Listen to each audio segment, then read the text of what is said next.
Bwana Yesu asifiwe. Bwana ni mwema. Ninapenda kuchukua wasaa huu mzuri na wa kipekee kulishukuru jina lake kwa kutupatia nafasi ya kipekee ya kuweza kusikiliza somo hili zuri ambalo linakwenda kubadilisha maisha ya mtoto mmoja. Na katika siku ya leo ninakukaribisha katika somo linalosema kumtumaini Bwana. Kumtumaini Bwana. Inawezekana kuna nyakati ambazo ulikuwa katika mazingira fulani ambayo yalikufanya imani yako kwa Mungu ikawa ndogo, na hivyo uwezo wako wa kumtumaini Mungu ukawa dhaifu. Leo ninakukaribisha katika somo hili, na kabla tujaanza somo hili, basi tupate kuomba.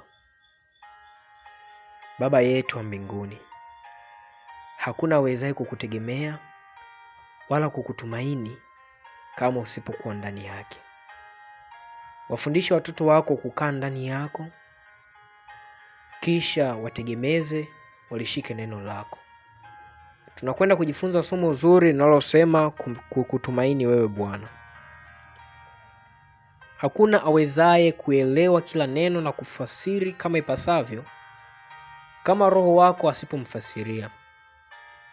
Hivyo basi Roho wako akae moyoni mwa kila mmoja. Leta mabadiliko ndani yetu. Kwa jina la Yesu Kristo, amina. Katika wakati huu mzuri, ninapenda kuchukua nafasi hii kukaribisha msikilizaji katika somo letu la siku hii ya leo. Somo hili kama hapo awali nilivyosema, limejijenga katika kichwa kinachosema kumtumaini Bwana.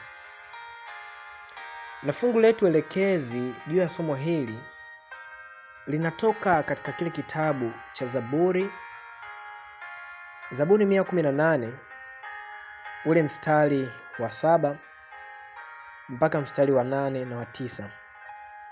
Nitasoma mstari wa 8 kwanza. Anasema, ni heri kumkimbilia Bwana kuliko kuwatumainia wanadamu. Ninaongea na mtu mmoja ambaye katika saa hii amejikuta katika wakati mgumu sana ambao umempatia mtihani mzito wa kumtegemea Mungu.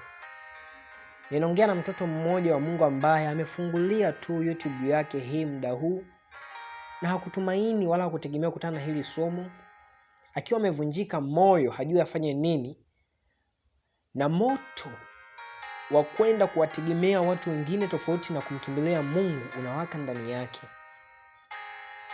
Leo ninahitaji kukuelekeza na kukufundisha kumtazama Kristo. Katika wasaa huu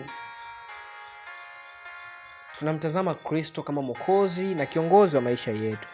Na katika kile kitabu cha Zaburi 118 mstari wa 8 amesema ni heri kumkimbilia Bwana kuliko kuwatumainia wanadamu.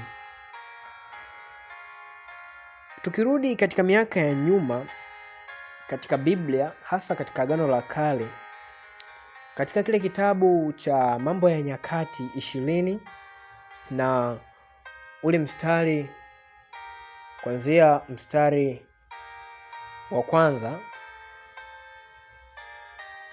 lakini sisi tutaangazia hasa mstari wa 17 ambao unasema, hamtahitaji kupigana vita, jipangeni, simameni mkauone wokovu wa Bwana ulio pamoja nanyi, enyi Yuda na Yerusalemu, msiogope wala msifadhaike. Kesho tokeni juu yao, kwa kuwa Bwana yu pamoja nanyi. Katika miaka mingi iliyopita, wana wa Israeli chini ya kiongozi wao Yehoshafati ambaye alikuwa ni mfalme, walijikuta katika wakati mgumu. Wakati mgumu kama ambao mtoto mmoja wa Mungu amejikuta katikati yake. Ilikuwa ni kipindi ambacho mataifa kadhaa yalijipanga kupigana na Israeli. Wa Moab, wa Amon na wana wa Seri, yani Wameuni, wakaja juu ya Yehoshafati ili wapigane naye vitani. Kisha wakaja watu wakamwambia Yehoshafati. Ukisoma katika Mambo ya Nyakati 20 mstari wa 2, wakaja watu waliomwambia Yehoshafati wakisema, wanakuja jamii kubwa juu yako watokao Sham toka ng'ambo ya bahari, na tazama wako katika Hasason Tamari, ndiyo En Gedi. Yehoshafati akaogopa, akuelekeza uso wake amtafute Bwana, akatangaza mbiu ya watu kufunga katika Yuda. Katika maisha ya kila siku tunakutana na changamoto. Ni uongo kusema ya kwamba kila inayoitwa leo inakamilisha maisha yetu bila changamoto. Lakini swali la kujiuliza ni kwamba katika changamoto zako hizo, je, uso wako unauelekeza kumkabili nani? Mwanadamu au Bwana?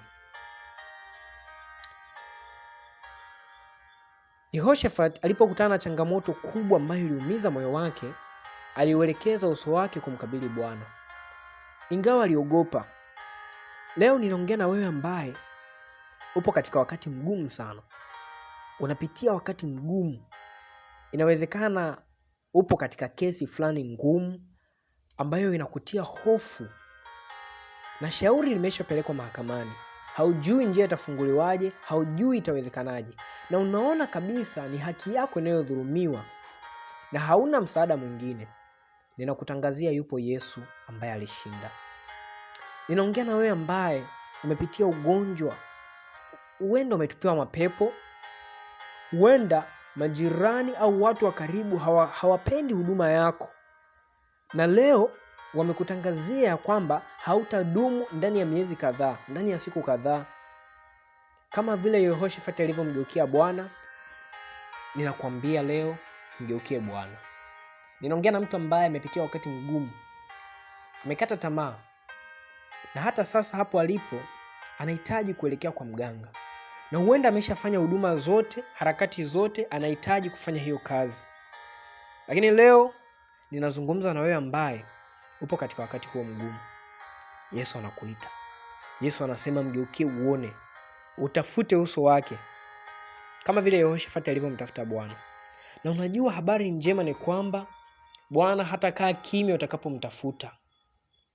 Yehoshafati akaogopa, akaelekeza uso wake kwa Bwana. Akawaambia Waisraeli wote tufunge na tuelekeze uso wetu kwa Bwana. Na ndipo Bwana kupitia mtumishi wake mmoja katikati ya watu, mtoto mmoja wa Mungu aliyekuwa akiitwa Yahazieli, huyu mtu akajawa na Roho Mtakatifu. Akasema, enyi watu wa Mungu. Anasema mstari wa 16, Mambo ya Nyakati 20:16, kesho shukeni juu yao. Tazameni wanakwea kwa kupandia sisi. Nanyi mtawapata penye mwisho wa bonde mbele ya jangwa la Yerueli. Hamtahitaji kupigana vita, jipangeni. Simameni mkauone wokovu wa Bwana. Leo ninakutangazia kwamba utahitaji kupigana vita.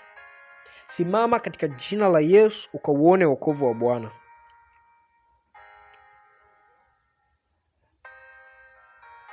Mkauone wokovu wa Bwana ulio pamoja nanyi, enyi Yuda na Yerusalemu.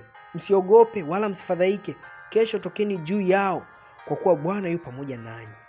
Bwana yuko pamoja na wewe. Usiogope. Elekeza uso wako kwa Bwana na si kwa mwanadamu.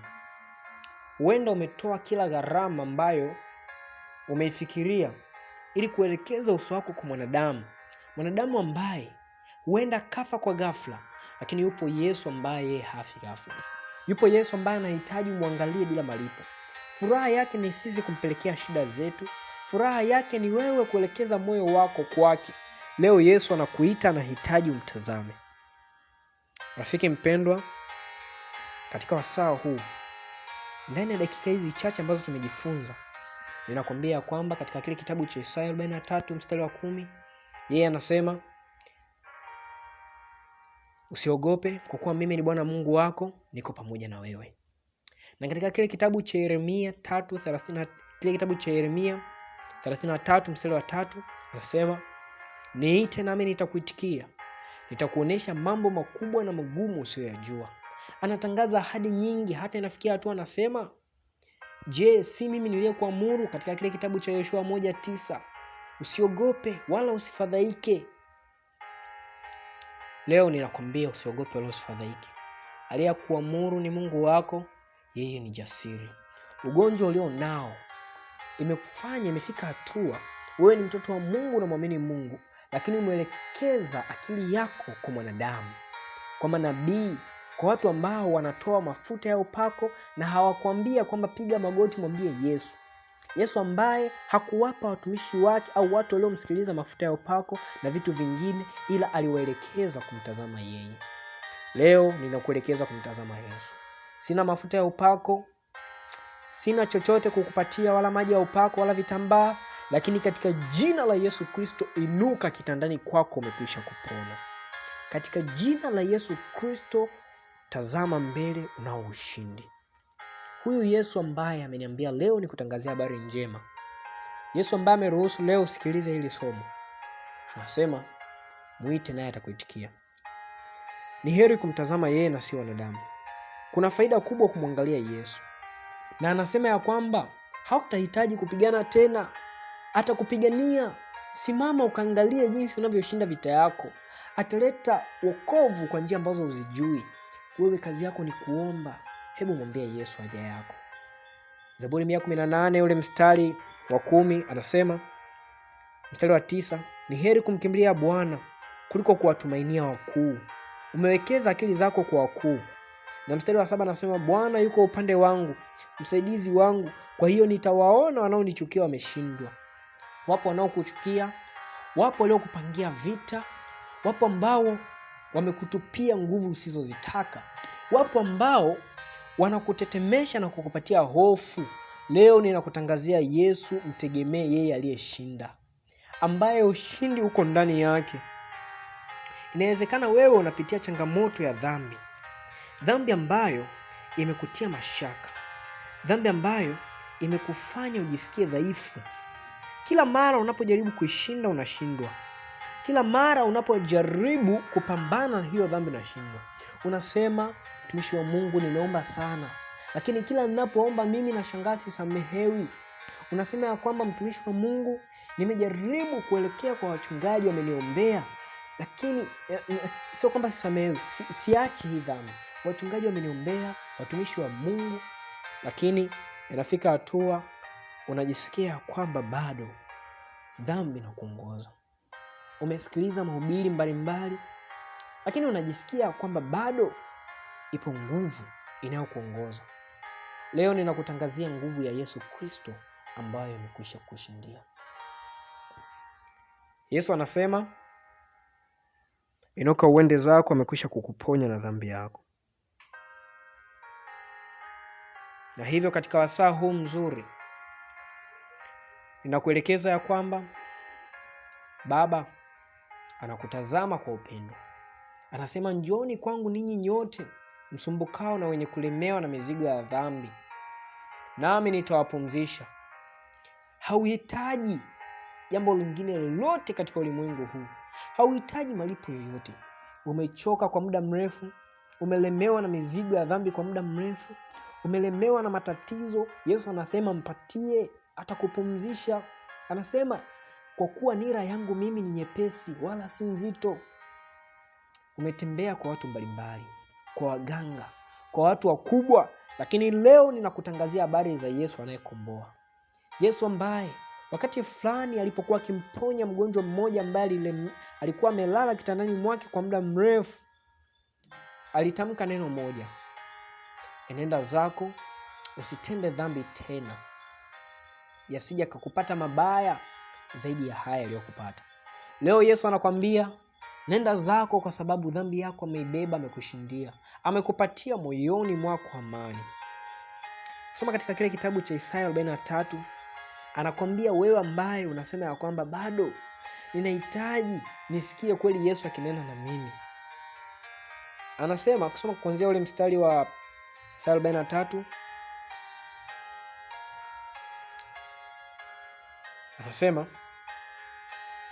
Anasema mstari wa 5, usiogope, maana mimi ni pamoja nawe. Nitaleta wazao wako toka mashariki, nitakukusanya toka magharibi. Nitaiambia kaskazi, toa, na Yokusi, usizuie. Waleteni wana wangu kutoka mbali, na binti zangu kutoka miisho ya dunia, kila mmoja aliyeitwa kwa jina langu, niliyemuumba kwa ajili ya utukufu wangu. Mimi nimemuumba, naam, mimi nimemfanya. Bwana anasema walete wote, mwenye shida, mwenye matatizo yoyote. Leo ninakutangazia wokovu na uponyaji katika Kristo Yesu.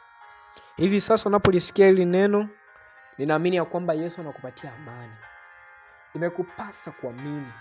Kama unaamini ya kwamba Yesu Kristo yuko ndani yako na anakwenda kukuponya, sikia ahadi yake. Anasema hivi, lipo jambo ambalo anakutangazia.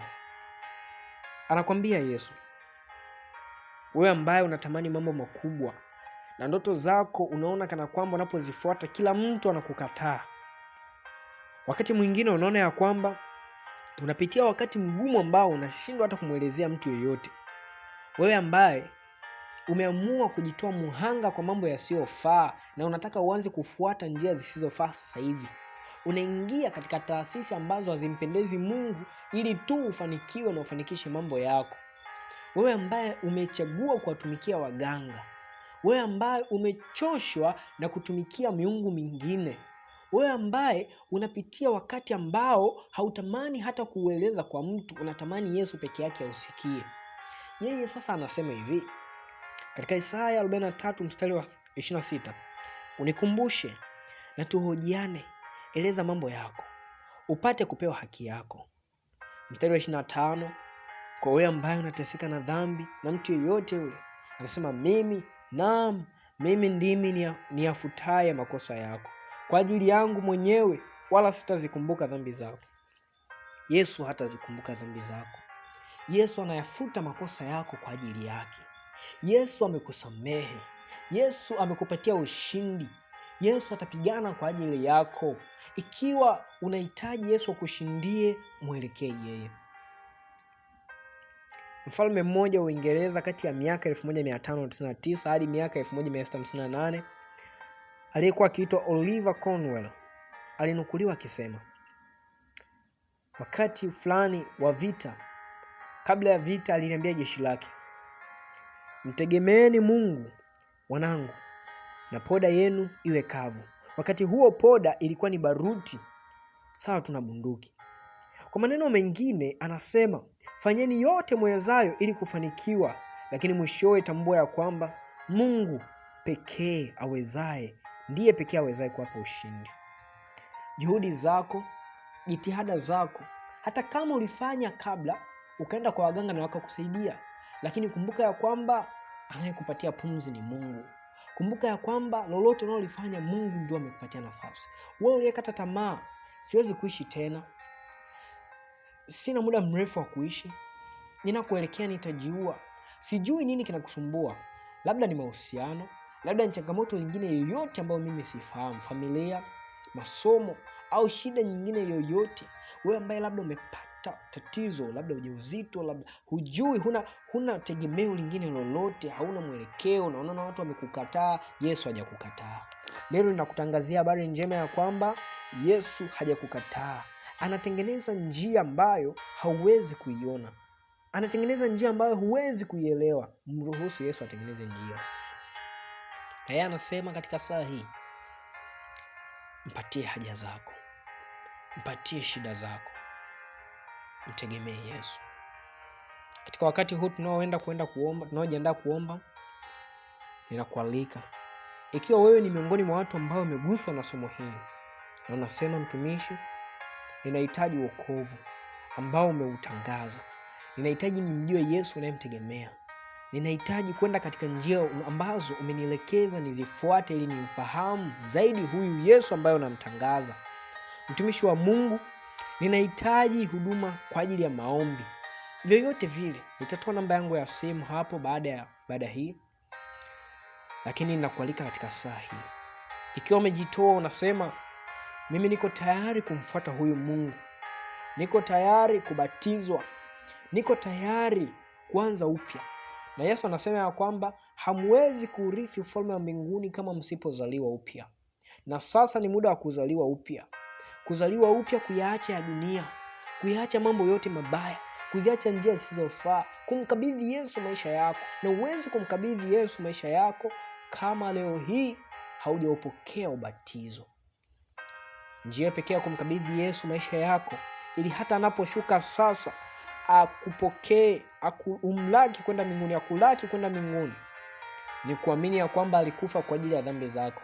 Ikiwa wewe ni miongoni mwa watu unayeamini ya kwamba Yesu alikufa kwa ajili ya dhambi zangu na amenikomboa, amenisafisha, amenitakasa, na hata atakaporudi niko tayari kwenda naye.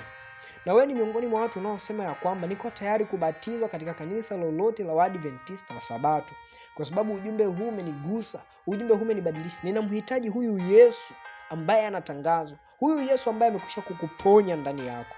Amini wala usio na shaka. Tunakwenda kuomba. Wagonjwa wote tutawaombea. Ikiwa ni mgonjwa, utashika mahali panapokusumbua, panapouma. Lakini pia ikiwa ni mgonjwa, utaamini tu ya kwamba Mungu amekwisha kukuponya katika ombi hili. Ikiwa wewe unapitia changamoto na shida fulani ambayo unatamani ujisalimishe kwa Yesu, basi utasema, utakuwa ukizungumza wakati wa ombi hili. Ikiwa wewe ni mtu yule ambaye unasema ya kwamba changamoto yangu mimi ni nzito sana, ni kubwa, Yesu anasema hiyo nira ambayo kwako ni kubwa, kwake ni nyepesi, ni laini, mpatie mzigo huo. Una kesi inayokusumbua, una shida na majirani zako, inawezekana wewe ni miongoni mwa watu ambao umesumbuliwa na nguvu za giza kwa muda mrefu. Leo ninakutangazia habari njema, Yesu anaweza kuponya na kuokoa. Unamwamini Yesu, na saa hii unaamini atakujibu na kukuponya. Fumba macho yako tunapoenda kuomba. Na kama unajitoa kwa ajili ya ubatizo, hata baada ya ombi hili, utaandika namba hizi, kisha tutapata kuwasiliana. Tuombe.